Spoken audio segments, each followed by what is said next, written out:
Welcome to Movie Caps. Today I will show you a comedy, drama, fantasy film from 2009, titled 17 Again. Spoilers ahead. Watch out and take care. In 1989, high school senior Mike O'Donnell seemingly has it all. He's a star athlete headed straight for a college scholarship. Confidence is his middle name. He has a beautiful girlfriend, Scarlett, who informs him she's pregnant just before his big game. In the middle of the game, Mike gives up everything to be with her and the baby. In the present, Mike is staying with Ned, an insanely rich friend from high school. Mike has been kicked out of the house by Scarlett. While eating breakfast, he's visibly annoyed by Ned's munching on Cap'n Crunch.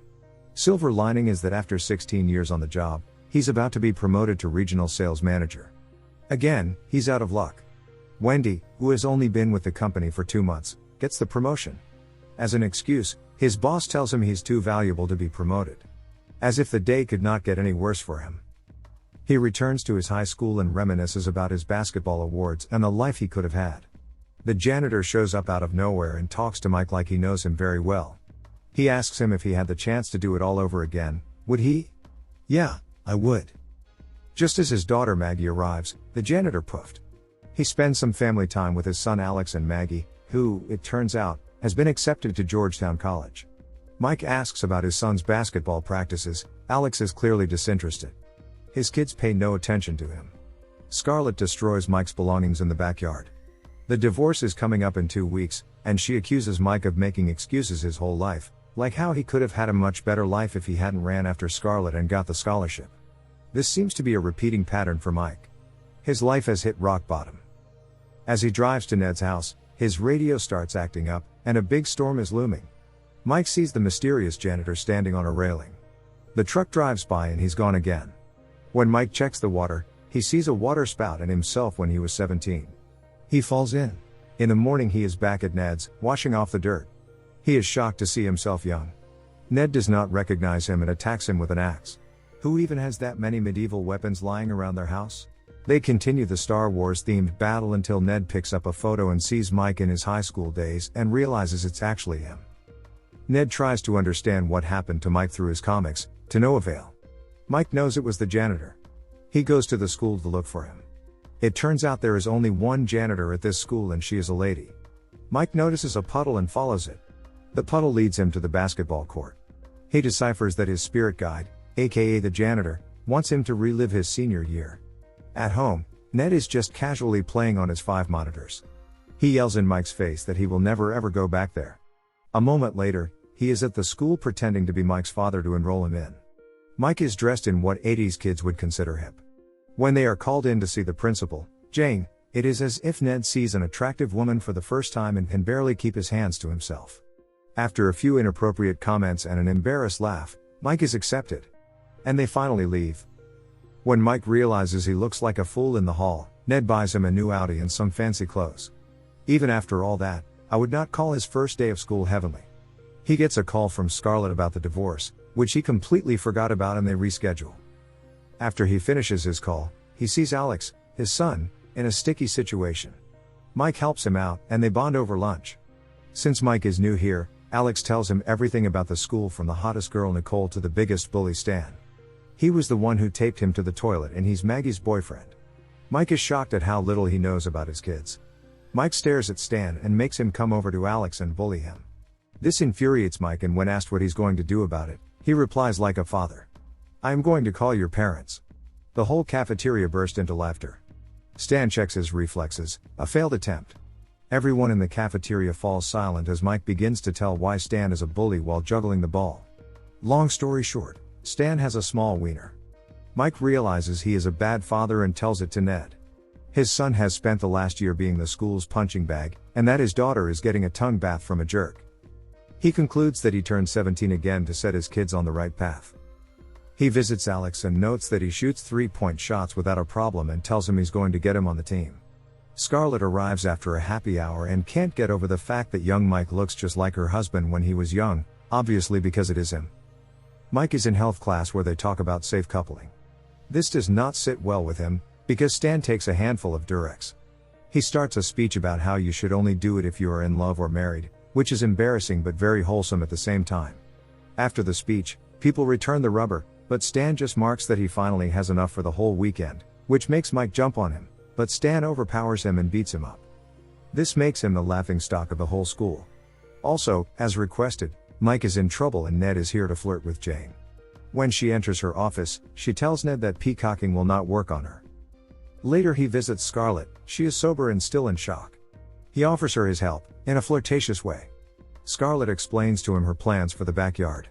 He accidentally calls her Scar and she notes that only her husband calls her that and tells him there will be no cougar hunting, as if nothing will happen between them, but still accepts his offer to help rebuild the garden. Mike helps with gardening, keeps an eye on Scarlett, and trains Alex for the basketball team's entry. Meanwhile, Ned makes a pass at Jane. Alex has made it through tryouts and is now on the team. And the backyard is done, nothing like it was before. Scarlett tells him she has a date and needs to get ready, to which he replies that she's an amazing dancer, meaning she has a body that could move, making it a slightly inappropriate. Inside he notices Scarlett doing the snake dance. He puts on some music and asks her to teach him. The music he puts on is from their wedding. Mike is clearly hitting on her. Scarlett does her best to reject his advances. Mike understandably knows the steps, and after they lock eyes, Alex catches them in the moment. Just then Scarlett's date arrives. Mike sees him and calls him a jerk. She hands him the divorce papers to give to Uncle Mike, just as when Stan drives up to pick up Maggie for a party. To keep Maggie out of harm's way, Mike calls Alex and they also attend the party. There he urges him to talk to his crush, Nicole. In the meantime, he sets out to find Maggie. A couple of girls try to get his attention and he gives this whole, "How can you expect others to respect you if you do not respect yourself?" speech. To which he gets an answer that he doesn't have to respect them. One of the girls even kicks it up a notch by saying that he doesn't even have to remember her name. Alex manages to strike up a conversation with Nicole by saying she looks like his dog. His dog is dead. He shrugs the whole awkward scenario off as being nervous while his jeans burst into flames and he walks the walk of shame. Mike finally gets a hold of Maggie. After making a point that Stan is a douche and she deserves a nice guy, she tells him that they will live together after she graduates and that she is going to community college. She passes up her chance to go to Georgetown. Mike suddenly starts talking like her father and forbids her to see Stan. She says, "Who do you think you are?" and walks away as Alex comes in smoky. In school, it's an important game for them. They are down by 1 point and Mike decides to give the ball to Alex instead of Stan for a winning point. Stan is furious. Alex gets a warm and awkward congratulations from Nicole. Ned is still on the hunt for Jane. She rejects his proposal for a date, then he talks about buying each student a laptop if she agrees. She cannot turn the kids down. The date is on with a condition that he stops the inappropriate behavior and gifts. Mike sees that Ned striked a date, so he throws a party at his house.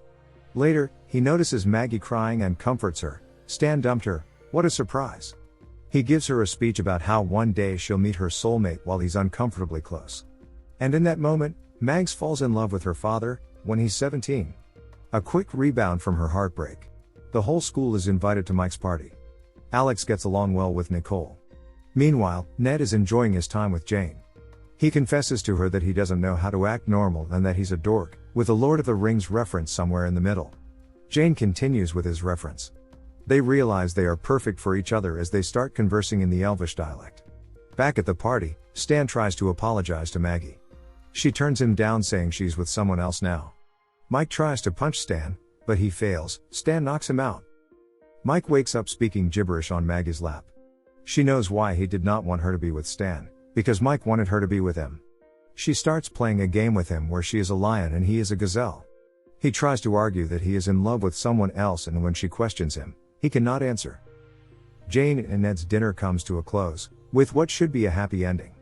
Except his house is crawling with high schoolers. Scarlett visits the party looking for Alex. Mike shares the good news about Alex and Nicole with her. When Jane and Ned arrive, she takes matters into her own hands and gets everyone to leave. Maggie notices Mike flirting with her mother. He kisses Scarlett and receives a well-deserved slap.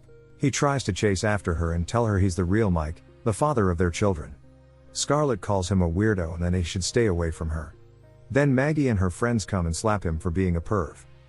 After everyone leaves, Jane tells him that she cannot meet with her student parents. Mike apologizes to Ned. He slaps him several times and calls them even. In the morning, they get in the Nedmobile to go to court, which Mike has to attend in 22 minutes. In court, they make a joke out of themselves, but before they are escorted out by the guards, Scarlett asks the judge to let Mike read the letter he claims to have from her husband.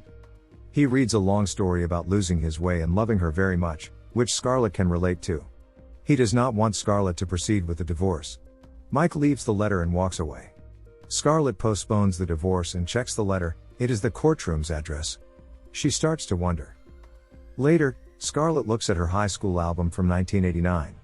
Mike from then looks exactly the same as Mike from now.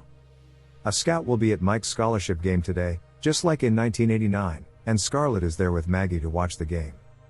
Ned comes to the game to ask Jane for another chance. She says she cannot be seen with her student parents. Ned says that no one can see him because he wears an invisibility cloak. That phrase mesmerizes Jane and she says that he can plunder her dungeon anytime, if you know what I mean. Before the game starts, Mike shows Scarlett a move he did back in the old days, that sets Scarlett off and she realizes that it is her husband Mike. As before, Mike pauses with the ball in his hands. When he sees Scarlett leave, he leaves the ball and rushes after her, implying that if he had the chance, he wouldn't have changed a thing and would want to be with her all over again. Scarlett is the best decision Mike ever made, he just forgot about it. He tries to explain to her about the 17-year-old thing and that he wants to spend the rest of his life with her. They make up. The end. Thank you for watching. Subscribe if you'd like to see more videos like this.